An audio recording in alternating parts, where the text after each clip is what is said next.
Tanging CCTV ang saksi pasado 1:30 na madaling araw nang may humintong motor sa tabi ng isang nakaparadang SUV sa barangay Maharlika, Quezon City. Bumaba ang rider na may nilagay na tela at isinaboy na likido sa hood ng SUV. Saka ito sinindihan.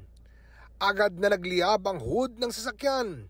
Kasunod nito, nagmamadaling sumibat ang salarin. Naglalagablab na ang sasakyan nang magising ang pamilyang nagmamay-ari ng SUV. Nagpapanik na po yung mga tao sa bahay.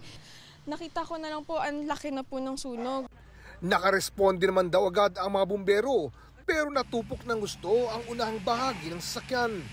Ayon sa pamilya, clueless daw sila sa kung sino ang maaring gumawa nito sa kanila. Wala naman po kaming kaaway. Tahimik naman po kami.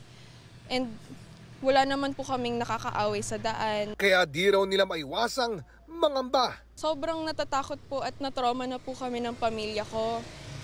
Baka po kasing pwede po kaming balikan, baka ulitin po, baka mamaya yung bahay naman po yung